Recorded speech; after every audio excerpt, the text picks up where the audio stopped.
ఇంకొక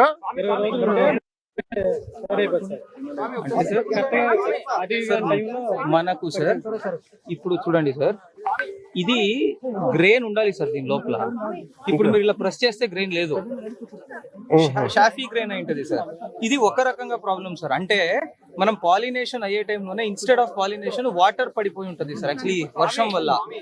second thing sir, కొన్ని ఏమవుతుంది అంటే డిస్కలరేషన్ ఉంటుంది సార్. అంటే సార్ చూడండి సార్, ఇది ఉంది హోల్ ఉంది, కానీ ఇక్కడ కలర్స్ చూడండి sir, colour has started to change. Before it turn gold ఇలా అయిపోతుంది సార్ యాక్చువల్లీ. పాలు వచ్చేసింది సార్. అంటే గ్రేను పాలు హార్డన్ అయితే గింజ అవుతుంది సార్. అది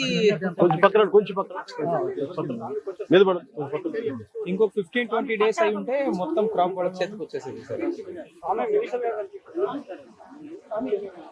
this is mostly because of విండే సార్. గాలి వల్ల ఇలా పడిపోతుంది సార్ ఫస్ట్ కింద. అప్పుడు వాటర్ ఉంటే ఇంకా మునిగిపోయి డిస్కలరేషన్ బయటకు వెళ్ళే సౌకర్యం తక్కువ సార్. ఎన్ని ఎకరాలు పోయింది? 5 ఎకరాలు. ఇది ఇక్కడి నుంచి అక్కడ దాకా డౌన్ అయ్యి సార్ మొత్తం ఫ్లాట్ సార్. మొత్తం 30 acres ఉంది కొట్టు వరకు. 30 acres మొత్తం కౌలా? కౌలు వచ్చి ఎకరానికి వచ్చి 18 బస్తాలు ఉంటాయి సార్ కౌలు. ఇంకొక విషయం ఏంటంటే సార్ వాళ్ళు చెప్పేది, ఇది మామూలుగా కోత అయితే మిషన్ తో కోయేది, కానీ ఇది మిషన్ తో ఇప్పుడు కోయలేరు. వీళ్ళు చేతితోటే కోయాలి. చేతితో కోస్తే ఎకరానికి 30,000 ఎక్స్పెండిచర్. ఇక్కడ నుంచి ఖర్చు సార్ ఎకరానికి 30,000 అవుతుంది సార్ చేతికి వచ్చేసరికి. ఈ పడిపోయింది వదిలేం కదా సార్. దీన్ని మళ్ళీ ఏదో విధంగా దరి తీర్చి వాళ్ళు అది మెయిన్ ఇష్యూ చూస్తున్నారు. కొంచెం మళ్ళీ ఏదో విధంగా కోసి అయిన వరకు అయినా సరే కోసి కొట్టేట్టాలి సార్. మళ్ళీ నెక్స్ట్ మినుము పంట వేయాలన్నా దీన్ని క్లియర్ చేయాల్సింది. ఇలా వదిలేస్తేనేమో ఈ 5 బత్తాలు ఏదన్నా అయిన ఉన్నా పైకంతులు ఎక్కడికి ఉంచున్నా అవి కూడా మనకి అట్లాగా ఇక్కడ నుంచి ఖర్చు 30,000 సార్ ఎకరానికి వచ్చి. ఇది కోసి కట్టి వదులు తిప్పి మళ్ళీ కుప్పను కూర్చి అవి మళ్ళీ చేతికి వచ్చేసరికి 30,000 ఖర్చు అయిపోతుంది కుప్పేసి. అదే నుంచి ఉంటే మిషన్ ఖర్చు కొడితే సార్ ఒక ఎకరానికి వచ్చేసరికి 3,000-4,000 రూపాయలు ఎకరానికి ఖర్చు మిషన్ ఖర్చుతో ఒడ్డుకు వచ్చేస్తారు. ఏమన్నా ఆ పచ్చి ఒడ్డు మిల్లుకి మా సొసైటీ ద్వారా బ్యాంకు ద్వారా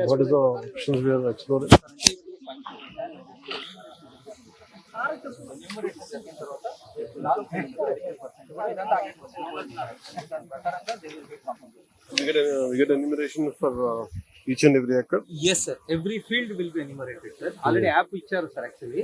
ఇంకా 2-3 days లో ఎన్యూమరేషన్ కంప్లీట్ చేస్తాం సార్. ఐ థింక్ అది అయిన తర్వాత 4-5 days they should be getting complete. అంటే ఇది మొత్తం ఎంత ఇస్తారో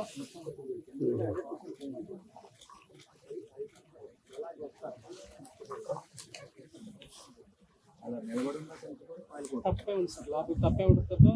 పాలు పోసుకునే సిచ్యువేషన్ లేదు సార్. మొన్న ఒక 10 days వాటర్ సార్ వర్షంకి తప్ప అయిపోయింది. కానీ ఈయన పాలు పోసిన టైంలో వర్షం సార్. దాని వెంటనే మళ్ళీ తుఫాను. ఈ తుఫాన్ బాగా బీభత్సమైన గాలికి మొత్తం బ్లాక్ సార్. పూర్తి టోటల్ డ్యామేజ్ సార్.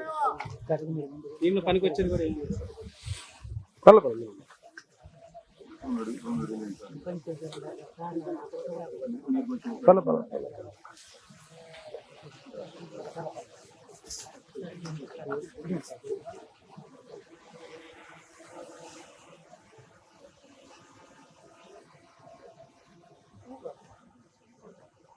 మెయిన్ ఈ ఏరియాలో ఎప్పుడు ప్రాబ్లమ్స్ ఇది Diviseema sir actually. If you recollect 1977 లో కూడా మేజర్ సైక్లోన్ ఇదే area sir actually.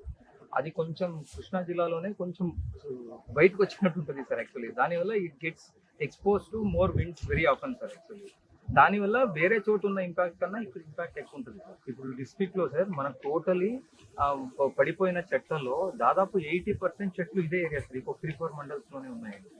So they are very vulnerable sir. Sir outfalls గత ప్రభుత్వం దాన్ని నెగ్లెక్ట్ చేసింది. అవుట్ ఫాల్స్ గేట్లు మీరు కూడా అవునవునవును అది 38 కోట్లతో గవర్నమెంట్కి వెళ్ళింది. అది అయితే తప్ప 5,000 ఎకరాలు ఇవాళ సముద్ర నీరు వచ్చి పంట పండించుకుంటారు సార్. కాన్సెప్ట్ ఏమంటే సార్, ఈ డ్రైనేజ్ మురికి కాలువ వాటర్ సముద్రానికి వెళ్ళాలి సార్. ఈ అవుట్ ఫాల్స్ లూయిస్ ఉంటే ఇది వెళ్తాది అక్కడ నుంచి కాదు. బట్ ఇప్పుడు అవుట్ ఫాల్స్ లూయిస్ లేదు కనుక we cannot control sea water intruding into drainage sir. దాని వల్ల కూడాను ఇనాండేషన్ ఎక్కువైపోతుంది సార్, అప్పుడు పంట నష్టం ఎక్కువవుతుంది. అందులో సముద్ర మట్టాలు పెరుగుతున్నాయి సార్. దానివల్ల కూడా అంటే సముద్రం నీరు ఇటు వచ్చేస్తుంది. దాంట్లో ఏంటంటే మొత్తం కోర్టు వచ్చేస్తా ఉంటుందా? ఫోటో వచ్చినప్పుడు వాటర్ కిందకి వెళ్తారు. జగదట్టేసినప్పుడు ఈ పొలాల నీరు బయటకు వెళ్ళదు సార్. ఎలా రెండు మండలాల్లో చేరుతుంది. పర్మనెంట్ సొల్యూషన్ మళ్ళీ కట్టడానికి వస్తుంది. పాత టీషర్ట్ లూయిస్ ని కరెక్ట్ గా పెడితే సార్ మానిటరింగ్ అయిపోతుంది సార్. ఇంకా మనం అక్కడ నుంచి వచ్చే వాటర్ ఇటువైపు రాదు, ఓన్లీ ఇక్కడ నుంచి అక్కడ పంపించే వాటర్ ఉంటుంది సార్. దానివల్ల at least 50% of the irrigation straight away తగ్గిపోతుంది సార్. అది చాలా ఇప్పుడు దాదాపు 5,000 ఎకరాల్లో నీరు ఉంది. ఇది ఒక రికరింగ్ ఇష్యూనా? అవును సార్, వెరీ రికరింగ్ ఇష్యూ.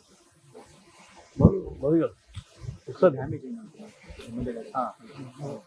అసలు వీడియో కూడా తెచ్చాం సార్, డ్రోన్ వీడియో. యాక్చువల్గా మనం అక్కడికి వెళ్తాను, వీళ్ళు ఇక్కడికి వచ్చారు కలెక్టర్.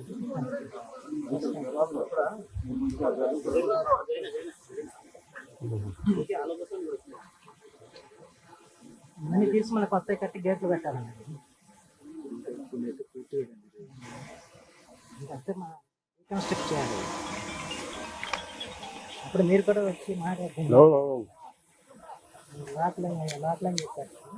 ఇక్కడ అయితే ఇలా ఉందండి. మా దగ్గర మా ఏరియా అంతా మొత్తం తప్ప 90% అసలు పాలు పోసిన టైం అన్నది. ఈ టైం ఇది కూడా అదే ఉంది కదా.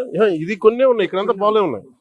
అదే కొంచెం ఒక రోజు అటు ఇటు అంతే కదా, 2-3 రోజులు పడుతుంది. లేట్ క్రాప్ ఇక్కడ అంతా తాలే.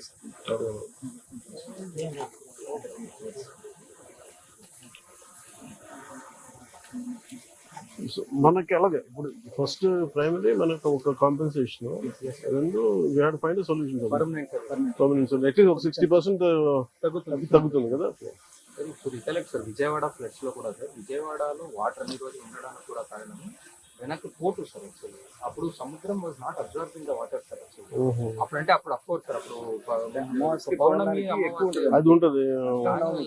బట్ ఇక్కడ సిమిలర్ ఇక్కడ వేరే టైంలో కూడా అది వచ్చేస్తుంది.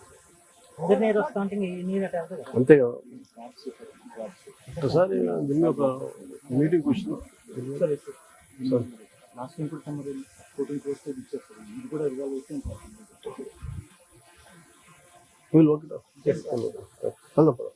కదలండి.